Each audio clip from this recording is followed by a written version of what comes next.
100%. Well, thank you all for being here, and thank you for your work. I think it's important that we keep our top scientific minds focused on this issue and look for ways to increase collaboration. Thank you so much. I yield back. Mr. Comer.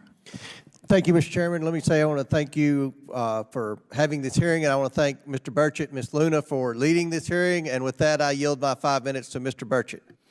Thank you, Mr. Chairman. I'm going to direct this, I believe, to Mr. Grusch, but if any of you all feel like you need to jump in, just jump right in. We're good. Has the U.S. government become aware of actual evidence of extraterrestrial, otherwise unexplained forms of intelligence? And if so, when do you think this first occurred? I like to use the term non-human. I don't like to denote origin. Keeps the aperture open, both scientifically. Right. Certainly, like I've discussed publicly previously, 1930s. Okay. Can you give me the names and titles of the people with direct firsthand knowledge and access to some of this crash retrieval, some of these crash retrieval programs, and maybe which facilities, military bases that the recovered material would be in? And I know a lot of Congress have talked about we're going to go to Area 51, and and there's nothing there anymore anyway. It's just and we move like a glacier. And as soon as we announce it, I'm sure the moving vans would pull up. But please. I can't discuss that publicly, but I did provide that information both to the Intel committees and the Inspector General.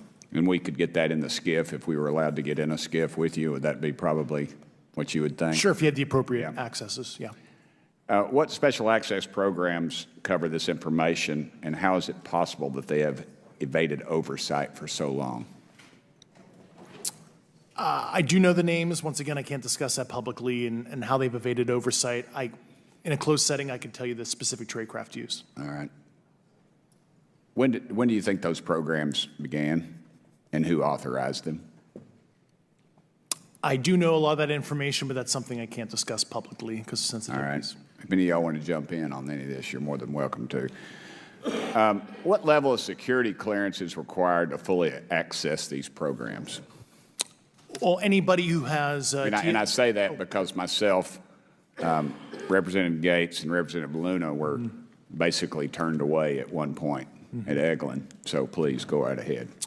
Certainly difference between member access and, say, somebody like me, but anybody who has a TSSCI clearance and meets the eligibility criteria, the access adjudicative authority should be able to grant you access. Mr. Burchett, if you'll yield, so just to put a fine point on that, there's nothing that you're aware of that's above special access program classification. It's a misnomer that there's anything actually above top secret. Executive Order 13526 delineates the classification levels. Right, but I draw a point on that because we can have access to those programs, and so the notion that we're not being given that access sort of defies our typical muscle memory here in Congress. Thank you, Mr. Burchett. I'll yield back to you. Thank you, Mr. Gates. Along those lines, Title 10, you may not know this or not, but Title 10 and Title 50 authorization, they seem to say they're inefficient. So who gets to decide this, in your opinion, in the past? It's a group of career senior executive officials. Okay, are they government officials? Both in and out. Do what? Both in and out of government, and that's about as far as I can go there. Yeah. All right, well, that leads to my next question.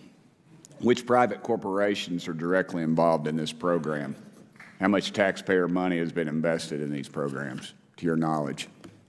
I mean, we know we audit the Pentagon every year, and I've been here 5 years, and they failed the dadgum thing every year. They lose over $1 billion a year, we think, and I've told the Department of Defense maybe 60% of their assets are unaccounted for, whatever the heck that means. In the public sector, you go to jail for that kind of crap. So tell me.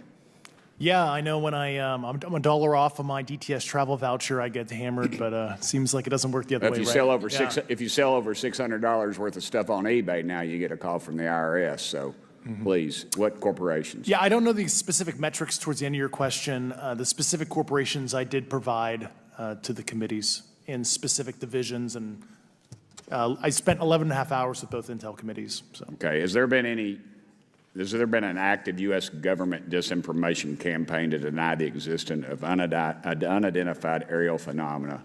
And if so, why? I can't go beyond what I've already espoused publicly about that.